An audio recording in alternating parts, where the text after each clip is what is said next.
Eu lembrei de um sonho que meu esposo teve.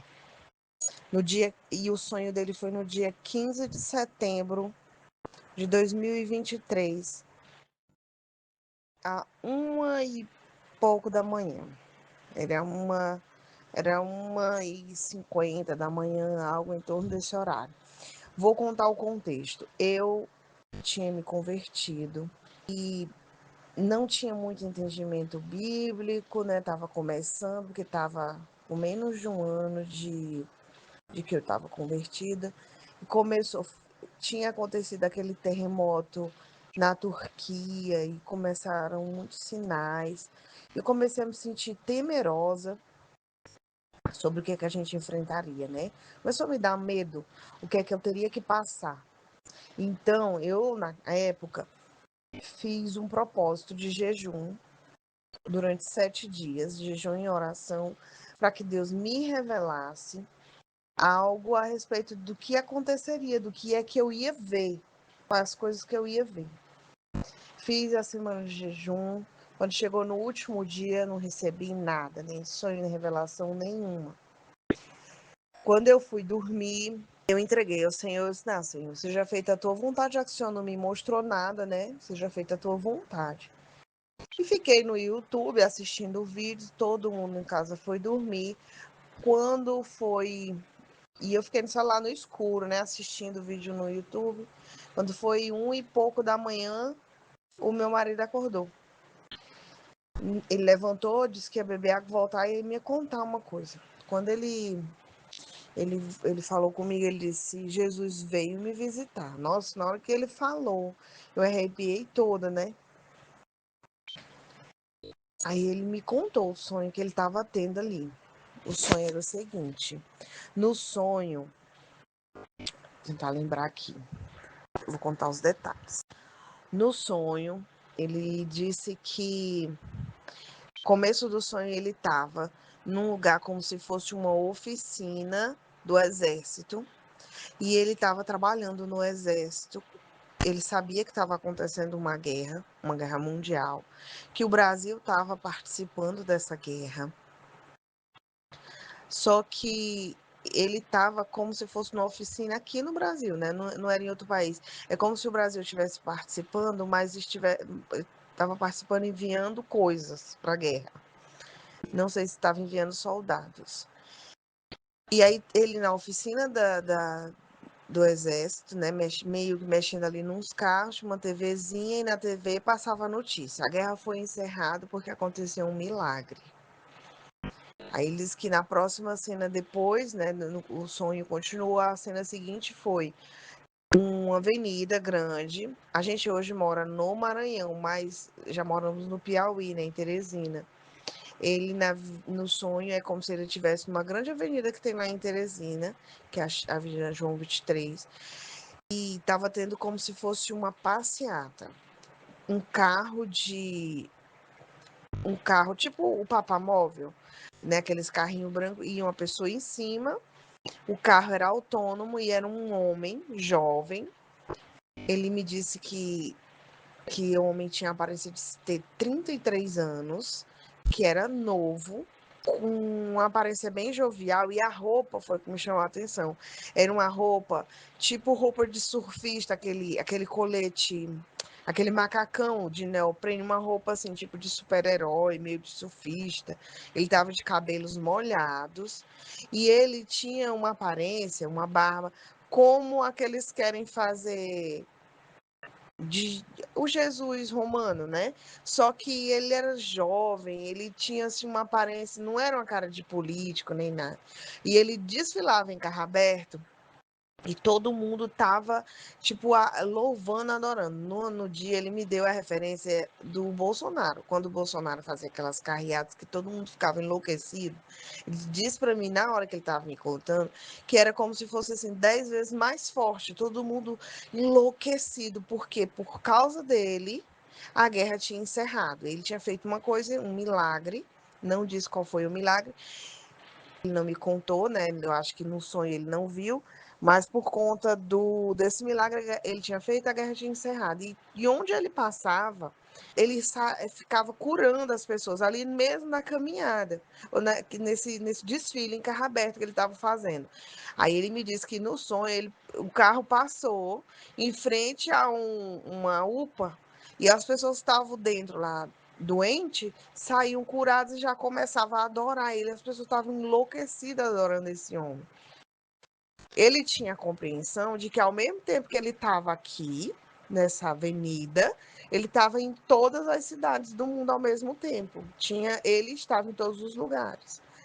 Num dado momento, no sonho, o olho dele encontrou com o olho do Diego. E o Diego disse que sentiu assim uma presença maravilhosa, uma sensação maravilhosa olhando para ele. E ficou assim, querendo adorar mesmo. Então ele se projetou na frente do Diego, como se ele fizesse uma projeção holográfica. Ele saísse de lá, ao mesmo tempo que ele continuava lá, ele aparecia aqui na frente. E ele foi se baixar para beijar os pés. Foi quando o Diego ouviu uma voz aqui do lado dele, falando: não faça isso, ele é o enganador.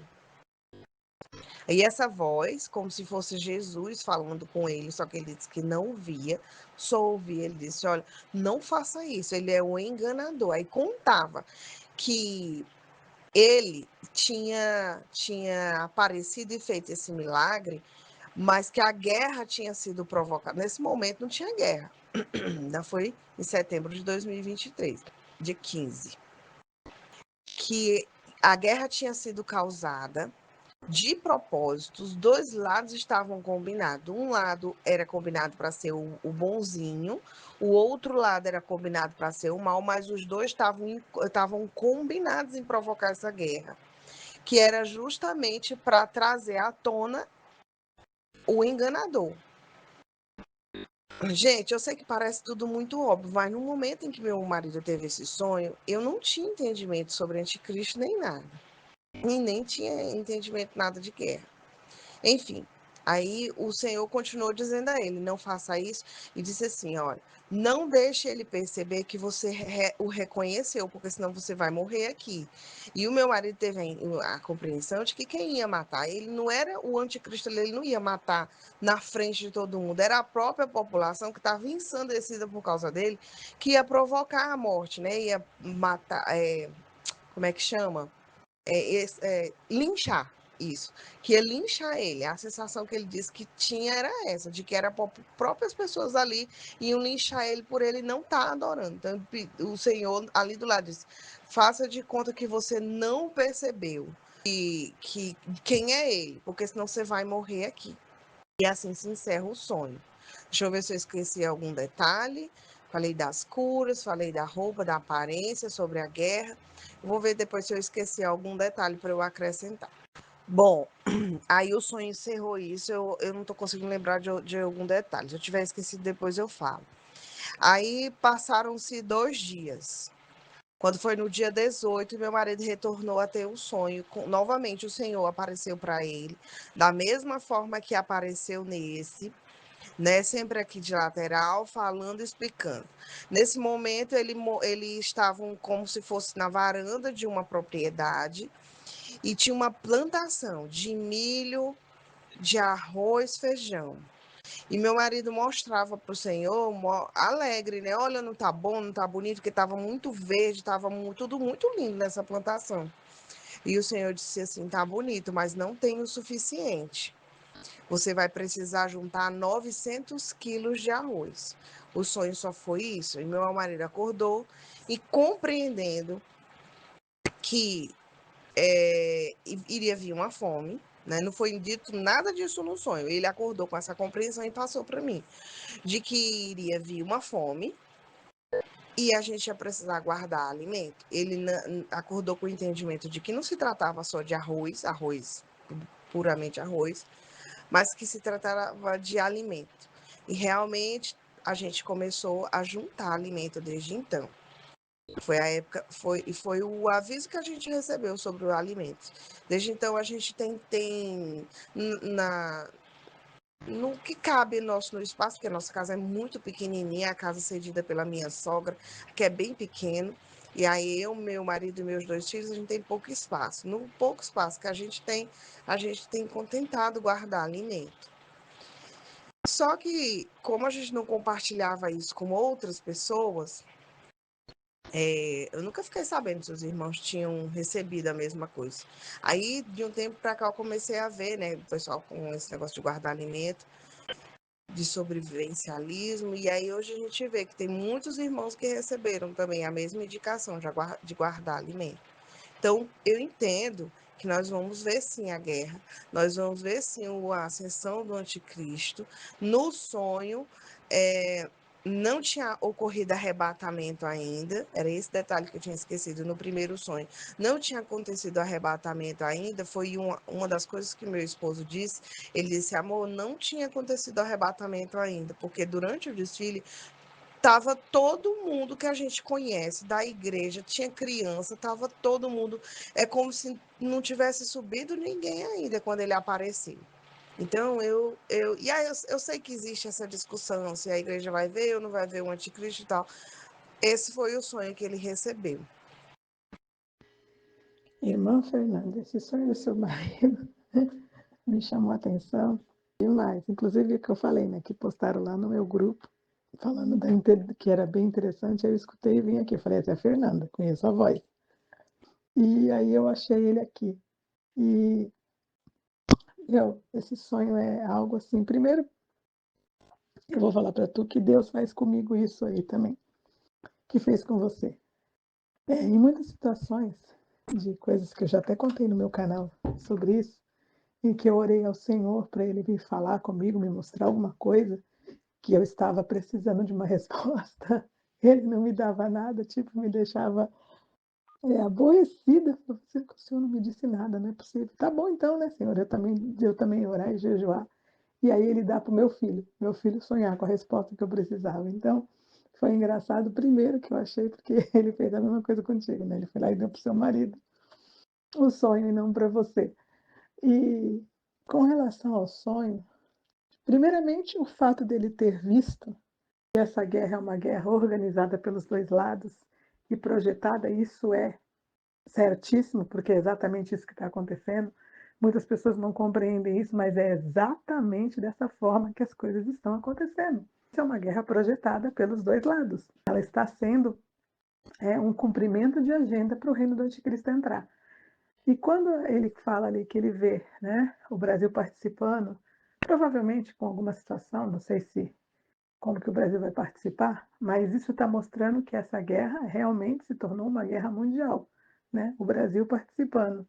E ele vê o anticristo entrando em ascensão porque fez um milagre para terminar essa guerra. Isso também bate com a palavra que diz que depois do caos vai ter a necessidade de ter um apaziguador que trará essa paz e essa resolução, essa solução deste caos que está sendo criado. E esse a gente sabe que é o anticristo, né? Isso não significa, quando você disse depois no seu áudio aí, dizendo que ele via que o arrebatamento não tinha acontecido, porque estava todo mundo lá, isso não significa que o arrebatamento não aconteceu e nem que a igreja vê o anticristo. Porque o sonho, ele faz uma sequência para a gente entender os acontecimentos, pelo menos eu vejo assim, que dentro do contexto de que vai acontecer uma terceira guerra, e depois dessa terceira guerra, ou a terceira guerra vai ser trazido para esse caos, para esse conflito, uma solução por alguém que, primeiramente, não vai ser um líder, não vai ser um presidente de um país. Por quê? Porque o anticristo, ele é um chifre pequeno, que vai subir no meio dos 10 chifres, que são os reis, ou os líderes, ou os presidentes responsáveis por nações. E então ele vem ali como alguém que não é, você vê, no sonho mostra isso, um político, mas um jovem com ideias ali revolucionárias. E ele traz essa solução por quê? Porque do lado dele está a tecnologia. Esses milagres, essas curas que ali o sonho do seu marido demonstra, elas são em cima da tecnologia que o reino dele, da besta da terra, que é o reino da tecnologia que está junto com o reino dele, que vai ser um reino político, sim, porque ele vem de uma, como é que fala, de uma elaboração de reinos políticos, mas de primeiro ele não é o político, isso é corretíssimo, ele não é o líder, né? Ele não é o presidente de um país, isso eu falo porque eu tenho certeza. E só que ele vem com essa demonstração, mas ele trará essa solução, porque o anticristo realmente só vai subir ao poder como líder mundial no meio dos 3 anos e meio, mas o acordo quem traz é ele. O acordo que ele traz vai ser assim, ó, tipo, coloca na mesa, olha a solução que eu tenho para vocês, olha a tecnologia que tem aqui para cura, para solução de situações de fome, para situações de pessoas que não veem, não andam e coisas parecidas, e a tecnologia vai trazer essas curas. Então, este reino da tecnologia e este reino do anticristo vão estar unidos por isso. Por isso a besta do mar e a besta da terra fazem parte de um mesmo reino. Um não funciona sem o outro. E então mostrar ali que o seu marido sentia desejo de adorar significa que quando ele entrar realmente ali com a solução, até os cristãos que ficarem aqui vão entrar na dele, porque vão entender que ele é o herói. Ele vai ser aquele que vai trazer a solução da angústia e do desespero que as pessoas vão estar vivendo na terra naquele momento. Então, todos vão sentir o desejo de adorar. Por quê? Porque vão estar todos sendo manipulados e também vão estar debaixo da tecnologia que a gente já sabe que está aí, entendeu? Que vai fazer com que as pessoas se dobrem, né, ao sistema da besta e depois coloquem a marca de verdade e se tornem, sim, adoradores deles cegos que não vão ter mais condição de ser salvos. Então, achei muito interessante. Isso não significa que o arrebatamento não aconteceu, porque o sonho que Deus deu para o seu marido não estava querendo mostrar o arrebatamento, ele estava querendo mostrar o contexto de acontecimentos que sequenciariam ali depois da guerra, a paz, na realidade a paz, o acordo, né? E depois a, a ascensão do anticristo, que primeiro vem como alguém que não é político, né? Mas uma pessoa despojada ali de ideias, né, revolucionárias, para que depois ele venha subir o poder. Mas ele será adorado porque ele vai trazer soluções de primeira, ele não vai obrigar de primeira, mas depois ele vai obrigar.